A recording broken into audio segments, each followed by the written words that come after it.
Good afternoon, everybody. Good to see you all.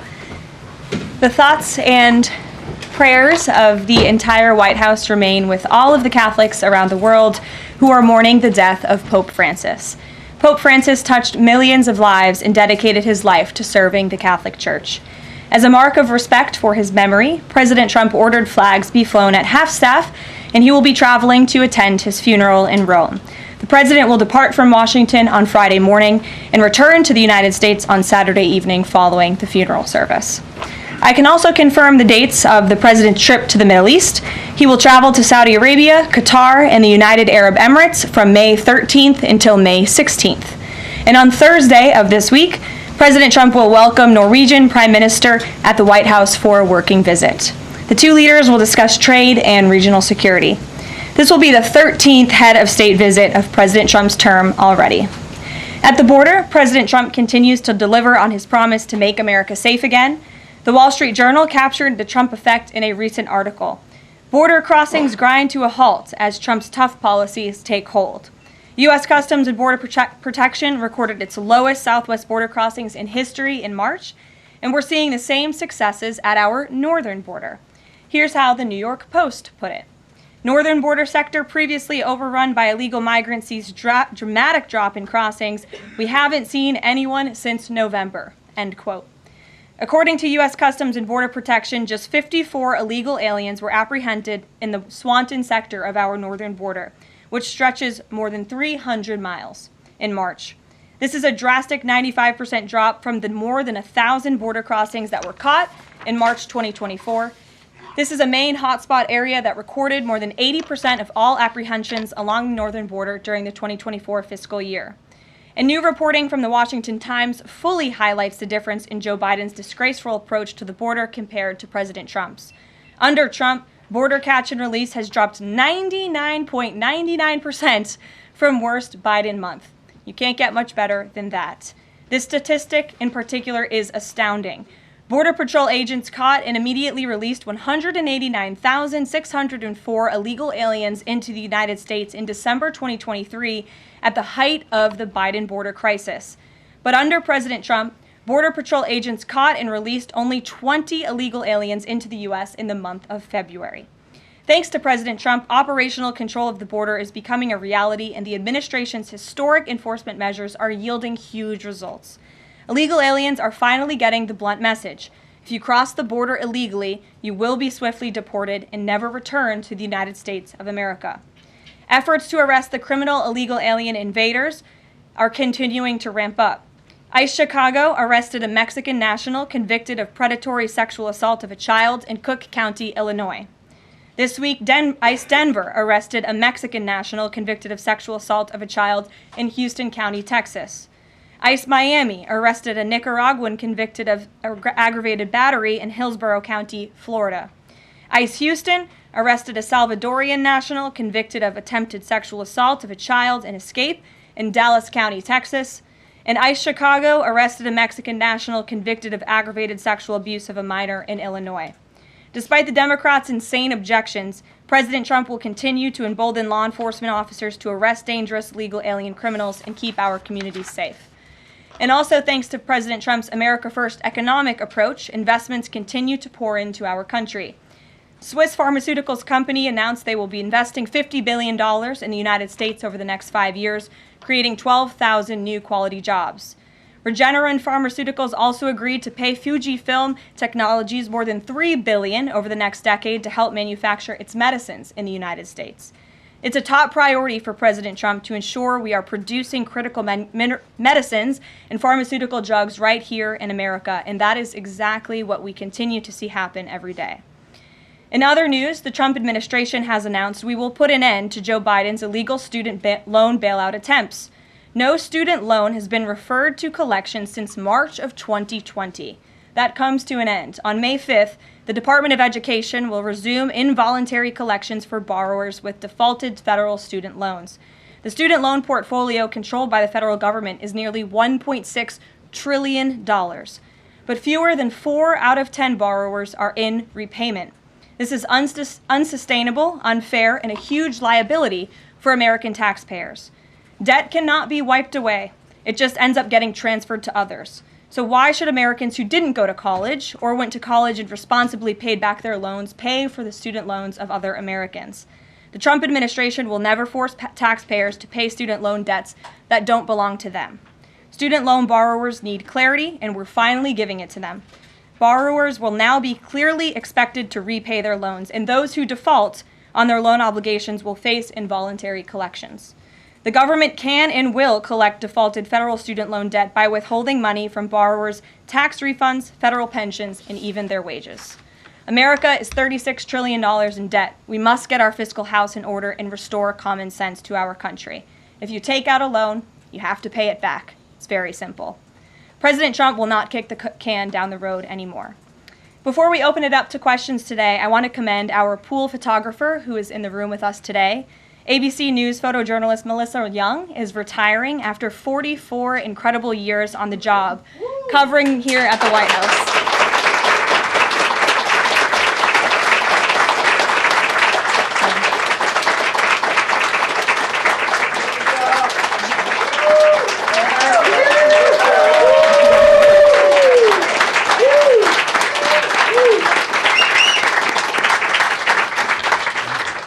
Melissa, congratulations. You have the largest round of applause I've ever heard in this room. So there's something we can all agree on, and you've had an incredible career here covering the White House. So congratulations to you, and we hope you enjoy retirement.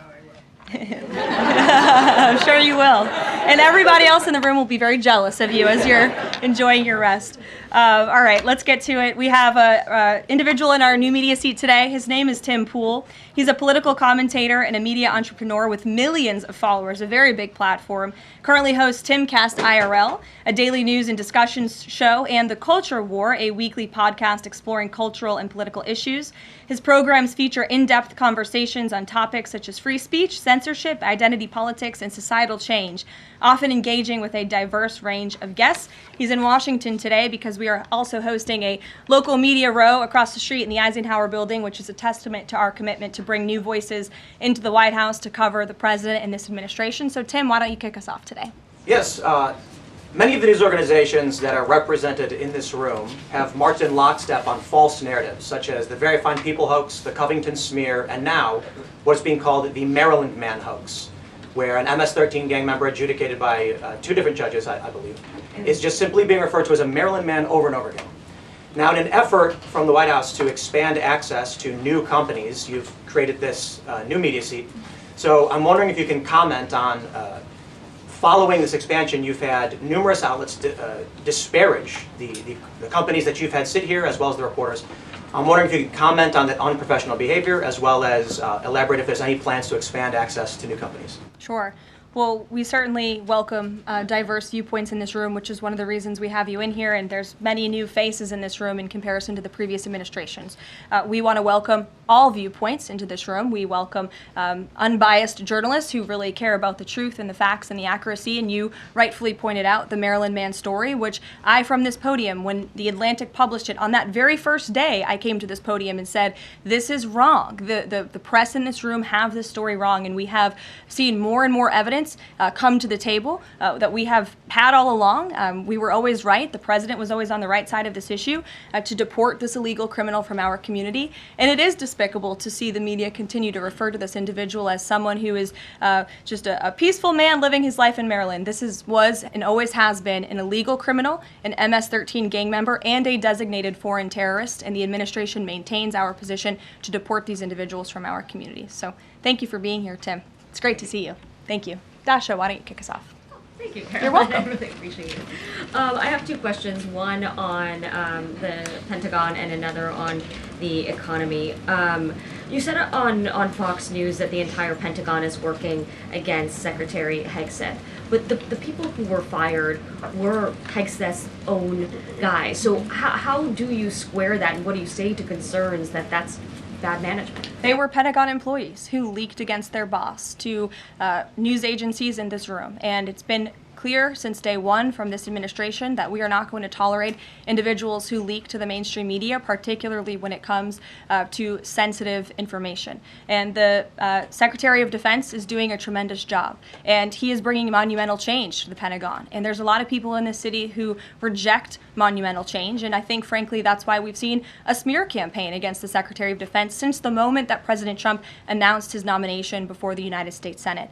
Let me reiterate, the President stands strongly behind Secretary Hegseth in the change that he is bringing to the Pentagon, and the results that he's achieved thus far speak for themselves. Is there an FBI investigation into the leaks? The Secretary said that these people would be prosecuted, so is the FBI investigating? You'd have to ask the FBI, you have to ask the Department of Justice on what they plan to do, but certainly we take leaks with the utmost seriously across this administration. You've seen people fired from the Department of Homeland Security. The President has made it clear it's an unacceptable behavior. On the economy, Karoline, Peter Navarro said that it's perfectly possible to do 90 deals in 90 days. We haven't seen one just yet. How soon might we see a deal, and what evidence can you share that progress is being made in these trade negotiations? Sure. Well, I spoke to our entire trade team this morning. There is a lot of progress being made. We now have 18 proposals on paper that have been brought to the trade team. Again, these are proposals on paper that countries have proposed to the Trump administration and to our government. You have Secretary Bessent, Secretary Lutnick, Ambassador Greer, NEC Director Hassett, and Peter Navarro, the entire trade team, meeting with 34 countries this week alone. We are moving at Trump speed to ensure these deals are made on behalf of the American worker and the American people. And just yesterday, it seemed to get a little bit lost in the news, and I think it's a disservice to the American public that it did. The Vice President announced terms of reference for a trade deal with India. That is a big deal. We know when we look at the numbers, the monetary trade barriers and the non-monetary trade barriers from India, they have been ripping off the United States and American workers for a very long time. So the fact that the Vice President, with Prime Minister Modi, on that trip in India, announced these terms of reference, which is essentially a framework to move the ball forward to sign a good trade deal between our two nations, is great progress, and it speaks to the work ethic and the real labor that's being put into this effort by the President's trade team. Sure. Go ahead. Does the proposals that you talk about, is that enough to extend the pauses on these reciprocal tariffs, or does the President need to see, these deals inked and signed to offer any sort of additional extension beyond the 90 days? Well, look, ask me in July when the deadline hits. I know I'll be answering those questions from all of you in this room. There's a lot of time left, and the President's trade team is working, again, at Trump speed as quickly as they can to ensure that these deals can be made. Are any of those conversations yet with China happening? I actually do have something to share on that. I asked the President about this before coming out here, and he wanted me to share with all of you that we're doing very well in respect to a potential trade deal with China. As I mentioned, there have now been 18 proposals in more than 100 countries around the world who are wanting to make a deal with the United States of America, and the President and the administration are setting the stage for a deal with China. So we feel everyone involved wants to see a trade deal happen, and the ball is moving in the right direction. Sure. Setting the stage for a deal with China, what does that mean? Has the President spoken directly with Xi yet? I don't have anything to read out on a direct talk between the President and President Xi, but we will continue to keep you updated. And Secretary Bessent reportedly today told investors that this trade standoff with China he expects will be de-escalating soon because, as he described it, reportedly the situation is unsustainable. Is the President considering taking steps to de-escalate the situation with China? Again, I just read you words directly from the President of the United States. Those are moments ago. That's where his head is at right now. Karoline. Sure. Caroline, I have two questions, one on immigration and one on China. First on immigration. Roughly how many illegal immigrants and aliens do we have in our country, and how many does the administration plan on deporting? Sure. Well, you'd have to ask the Department of Homeland Security for a specific number, but we suspect it's definitely in the millions, perhaps upwards of 20 million people that were allowed into the country illegally by the previous administration. And the President and his team are focused on deporting as many as we possibly can, and they are moving as quickly as possible. The President's team has made it clear we need more funding from Congress to do more. We need more ICE agents out on the ground doing this very important work. And we also need rogue district court judges to stop acting as judicial activists, trying to block the administration from deporting illegal criminals from our nation's interior. The American public elected the president to do this, and he's following through with that And promise. we have over 250,000 Chinese nationals in our country right now on student visas. Does the administration believe there's any national security concern when it comes to those over 250,000 Chinese nationals in our country? Well, as you know, when it comes to foreign visas, the Secretary of State has the right to revoke visas of those who we feel are acting in a adversarial way to our foreign policy interests here in the United States. He has that authority according to the Immigration and Nationality Act. So I would defer you to the State Department for any individual case, but they are looking at individuals who are given the privilege of being on a visa in our country, and if they are acting, again, adversarial to our foreign policy interests, their visa can be revoked, and they should be aware of that. Sure, go ahead. Yes, I'm calling on you. Thank you, Caroline. You're welcome. Over the last few weeks, several countries have warned their citizens about travel to the U.S., and the Department of Commerce's own stats know that from a lot of countries, the number of visitors is falling. Does the White House have any message for people that might be reconsidering business or tourism travel to the U.S.? Where did you see that report? With the statistics coming from the Department of Commerce, Said what? It's That- hard to hear you. Sorry. that visitors from a lot of countries have fallen in the last 3 months. I'd have to look at that report to comment on the merits of it. I think most people around the world recognize the United States of America is a great place to do business. It's a beautiful place to visit, and they should certainly come here because it's a much safer country than it was 4 years ago under the previous president. Libby, good to see you. A question about this upcoming announcement from HHS to ban food dyes. During the first week of the administration, the FDA announced that it's pulling its plan to ban menthol cigarettes. So 2 questions for you. How do you square a ban on menthol cigarettes being pulled and then announcing this ban on food dyes? And then how does the president feel about this upcoming ban that RFK is going to announce? Sure. Well, look, the Secretary of Health and Human Services, the president nominated him because he trusts him to make this country healthy again. It's not just a slogan, it really is a movement that has broken ground across the country. There's millions of people who believe in RFK Jr., Secretary Kennedy, and what he's doing. I don't want to get ahead of HHS with this historic announcement later and the details of it, but obviously the Secretary feels that he has reason and evidence to announce the ban on artificial dyes later, and I'll let him speak to that this afternoon. Phil. The president started the process of reclassifying more than 50,000 federal employees as Schedule F. We've already seen him march through a number of government agencies. I'm curious, should we expect mass firings, or is this a case-by-case approach, a scalpel or a sledgehammer? Well, look, as you saw on Friday, the president put out a statement about it. The Office of Personnel Management reclassified workers. They're now called scheduled policy/career. And all the president is trying to do is ensure that federal workers are being held accountable for corrupt behavior. If they are engaging in corruption as a government worker, they should no longer have their job. I think that's pretty common sense.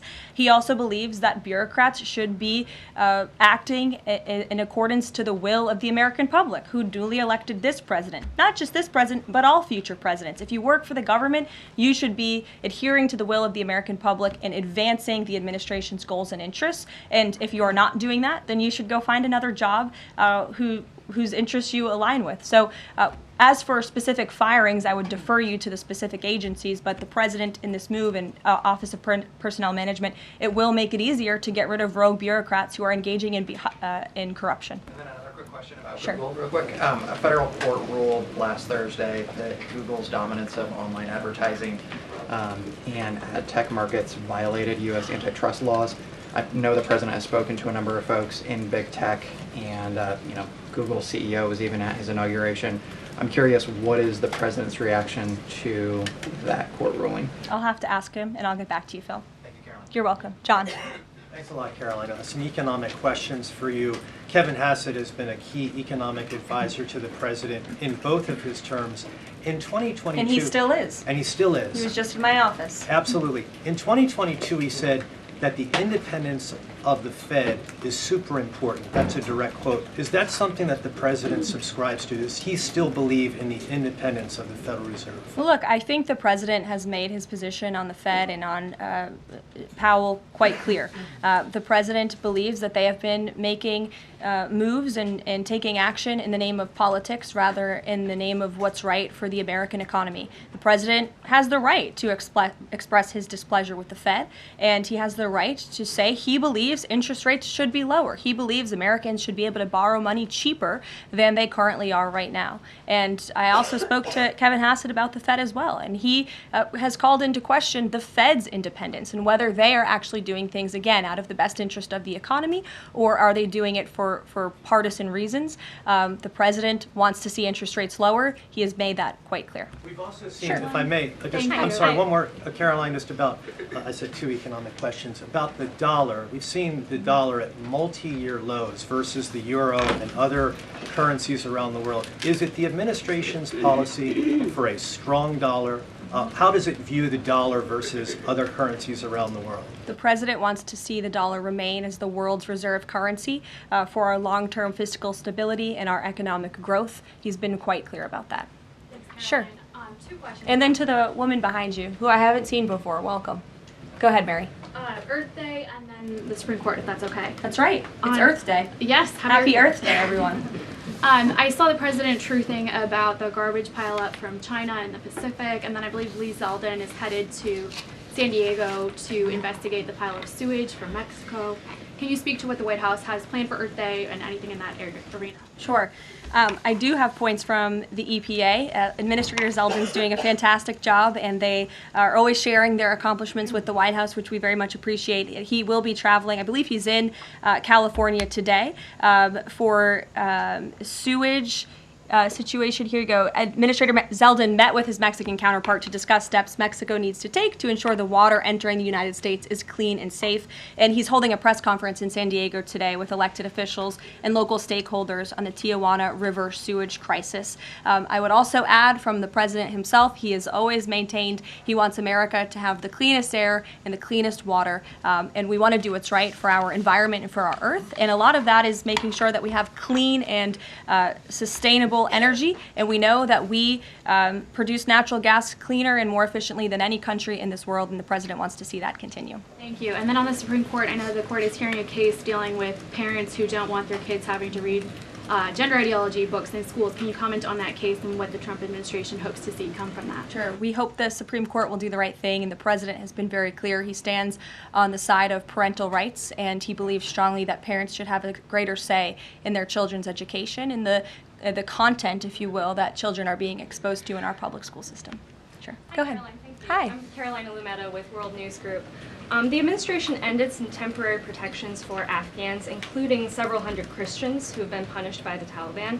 Is the president considering any exceptions for Afghans who could face death or torture if they return to their home country? So let's just be clear about one thing. We didn't end that proactively. It expired, and it's because the previous administration illegally paroled millions of people, or hundreds of thousands of people, into the country, and then gave them temporary protective status, which again is a temporary status. It's not a permanent status in this country.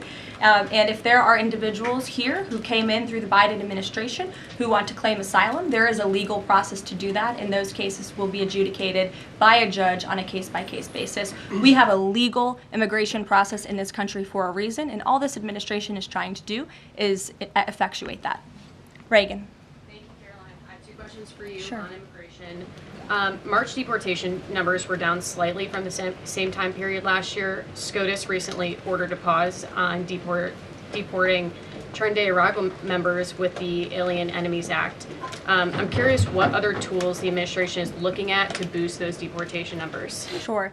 Well, we are obviously complying with the court's order. However, it was a temporary pause. The Supreme Court basically said, sit tight, and they will follow up with an order, and we're confident that the Supreme Court will rule on the side of law and recognize the president absolutely has the executive authority to deport foreign terrorists from our nation's interior under the Alien Enemies Act.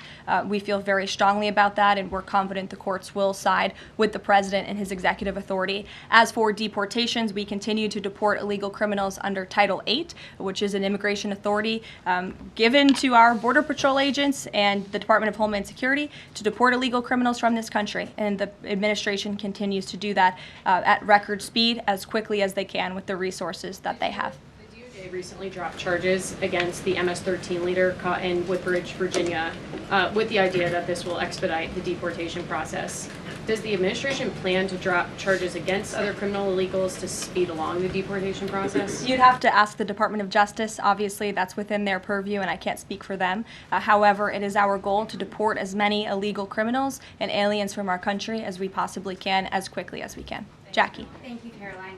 We've heard so much about this Saudi trip planning, and the president's mentioned it himself before, but I don't think we've ever heard on the record what he hopes to achieve in Saudi Arabia and what the purpose of the trip is. Sure. Well, the president looks forward to this. It was supposed to be his first foreign visit, but of course now he is going to Rome this weekend to honor the Pope and attend the funeral. The president looks to strengthen the ties between the United States and these countries in which he will be visiting. He'll be having many bilateral meetings and talks, and we look forward to the trip and hope to see many of you there.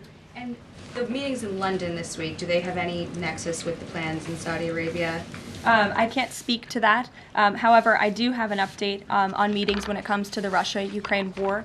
I was just in the Oval Office with the President, Steve Woodco, and they wanted everybody to know that the negotiations continue. We feel, again, we're hopefully moving in the right direction, and the special envoy, Steve Woodco, will be heading to Russia again later this week to continue talks with Vladimir Putin. Is that why Rubio is not heading to London? Is he accompanying Woodco to Moscow? I can't speak for the Secretary of State's travel schedule. I'd defer you to the Department of State. And then more broadly, just about the peace agreement, the talks that are ongoing. Secretary Rubio had said that if things don't go the right way, that the U.S. might need to take a step back. What does stepping back look like? Is that a step back from brokering peace, or would that imply a broader withdrawal from U.S. support for Ukraine and the war? Look, I think it would be unwise for me to broadcast that from this podium. Ultimately, that's a decision for the president to make, but he's made it very clear he wants to see peace, he wants to see this war end, and he wants to stop the killing on both sides of this war, and he's been very clear about that for quite some time, and he has grown frustrated with both sides of this war, and he's made that very known. Karoline, Brian. Thank you, Caroline. Last week, the president talked about nonprofit groups, specifically taking on crew, and he hinted that there could be further actions taken against nonprofits. Does the White House have any plans for any sort of actions against NGOs, nonprofits, or other similar groups? Is any of that coming up? Is that being worked on at this time? I'll have to check in with our policy team and get back to you. Sure. Thank you, Caroline. Travis Gilmore with the Epoch Times. Are some colleges using taxpayer funds to further political agendas? And what is the administration's response to Harvard's lawsuit? Sure. Well, the president has made it quite clear that it's Harvard who has put themselves in the position to lose their own funding by not obeying federal law.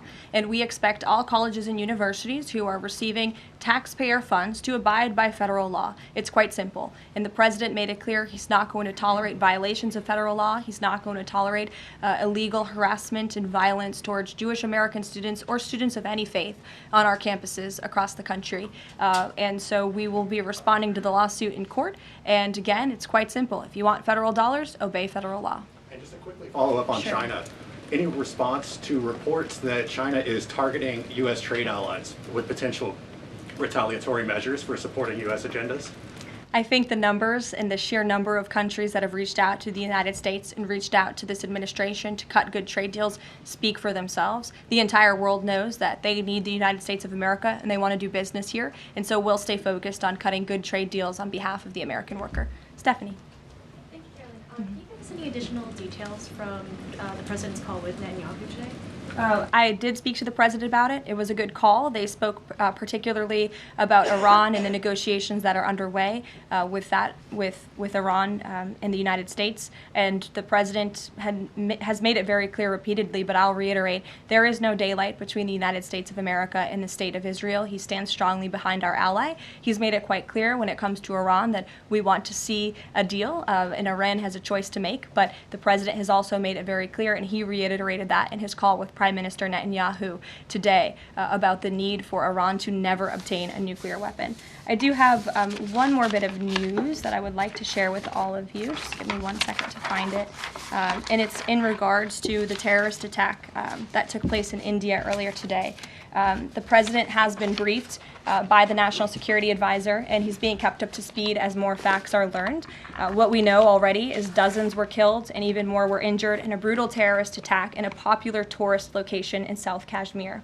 President Trump will be speaking with Prime Minister Modi as soon as he possibly can to express his heartfelt condolences for those lost. And our prayers are with those injured and our nation's support for our ally India. These types of horrific events by terrorists are why those of us who work for peace and stability in the world continue our mission. So we'll give you a readout of that call later this afternoon. There's a lot of work to be had. You may hear from the president later this afternoon as well, and we'll see you all later. Thank you.